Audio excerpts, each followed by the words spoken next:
floor mat, pot holder, placemat, bayong bags, beaded bonsai, keychains, Lumi Art lampshades at iba't ibang klase ng pastries ang ilan sa mga itinampok na produkto ng Bureau of Jail Management and Penology o BJMP Bicol sa isang malaking mall sa Legazpi City kahapon. Ayon kay Jail Senior Inspector Kenneth Gale Florese, Chief ng Community Relations Service ng BJMP Bicol, siyam na jail facilities mula sa Albay ang nakiisa sa nasabing aktibidad na layong makatulong sa persons deprived of liberty o PDLs na siyang nasa likod ng mga nasabing produkto.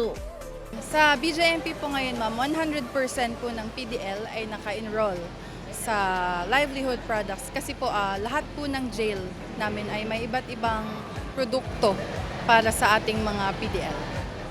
Kasabay nito, iniram pa rin ng mga tauhan ng pasilidad ang 11 nilang uniforme gaya ng kanilang General Office Attire o GOA, Summer Uniform, Athletic Uniform, BJMP Scrub Suit, Civic Action Uniform, Delta Uniform, Ghillie Suit, Gray Service Uniform, Bash Coat, Gray Duck at White Duck.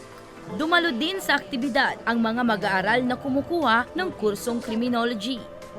We encourage the students to have a career path in the BJMP. Also, the trade fair po provides income to our PDL which helps them support their families outside po, ma'am. So, through that po, nagkakaroon po sila ng sense of self-worth or fulfillment.